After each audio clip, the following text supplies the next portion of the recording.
On everybody, for those of you who have depersonalization or still suffer from it, you know that it sucks.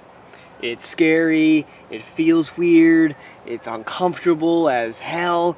At the worst times, it could be comparable to probably hell on earth. Like, when it was the worst, I would have rathered you had sawed my arm off with a rusty razor blade than to keep dealing with this, because when it's in your mind, you can't escape it. You can't escape it. You're trapped. And the only way out is to wait it out, and that's never a good idea. So we know that it can be really bad, but you can get better, and you will get better. I have recovered 100% before, but I am back in it once again. And I've been back in it for a couple years now. But I want to talk about what to expect when you're about 90% recovered, because I've been about 90% recovered for a couple years now. And there's reasons why I believe I have still been stuck in it for so long, and I'll get to that. But what to expect when you're 90% recovered is, thankfully, all the really bad shit goes away. I mean, like, the crazy thoughts about everything and anything seeming scary. I mean, I remember even the thought of space scared the shit out of me when I used to love, and I'm fascinated by the thought of space. I mean, everything that used to once think was cool, like scary movies. I love scary movies, but they would scare the fucking shit out of me with depersonalization. Any of the weird thoughts, those very uncomfortable, weird, unexplainable feelings you get, all the worst parts of DP are pretty much going to be gone. You can expect to be really bored, okay? Expect to get very bored. And I say that because a lot of your interest and your drive and your motivation, that spark, that fire, is still going to be gone. So you're kind of going to be stuck in this state of, you're not as anxious anymore. You're not dealing with all this scary thoughts anymore. You don't feel super uncomfortable. You're just kind of like a zombie. That's because, from what I believe, your brain is still recovering. It's still really exhausted from going through depersonalization, the anxiety that caused you to go through in the first place.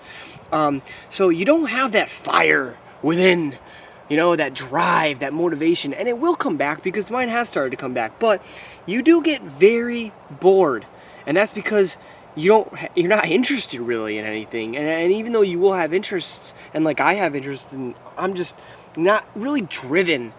Like I said, that spark isn't there to pursue those interests.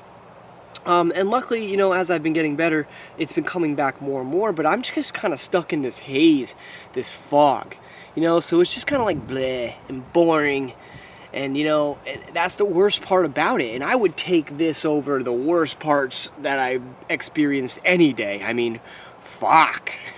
You guys know, it's not fun. It's a nightmare. I'll tell you what, when you're 90% recovered, it's not a nightmare anymore. It's just boring. But you have to stick it out. You have to stay strong. And you can't make it worse. See, the reason I've been stuck in it, that I believe I've been stuck in it for years, is because I chose alcohol. I became a functioning alcoholic. And I kid you not, I would go to work every day. I'd work a 13-hour day, and I'd come home and just get drunk as shit. Why? Because when I was drunk, I felt feelings again. I felt passionate about things and driven.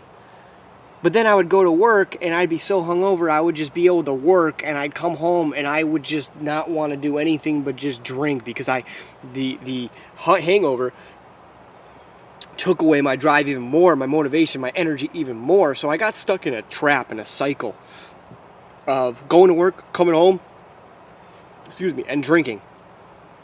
And I did that every night for about 3 years. I drank. And I got to the point where I was killing a pint and a 6-pack. And it got bad. It got really bad. And I am almost 3 months sober now. And everything is so much better, and I can feel that my depersonalization will go away. See, and then it made it so hard for me to stop drinking, because I would start going through withdrawals, and my DP would get really worse, and my depression would get bad. But once I made over that hump, I'm so much better, and I'm just, probably 95% recovered. But do not do that. Please, please, please do not make it worse.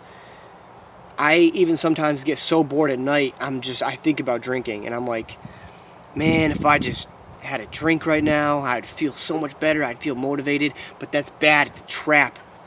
It's a trap. Do not fall for those traps. So look, this is just another step in DP, and I promise you it's so much better. It gets so much better.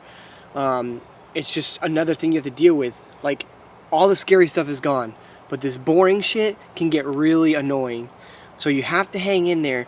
If you have to keep yourself occupied, you have to push yourself to be interested in things and go after the things that you know that you like, that you love to do, but you just don't feel like it because of the depersonalization.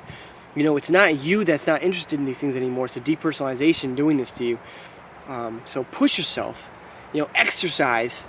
Get motivated. Like, exercise has been great for me. I started working out again.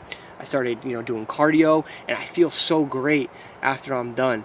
The high I get from exercising, being depersonalized for so long, is amazing. So that's just something to expect. Again, hang in there. It's just another step. It's so much better, though it's not easy.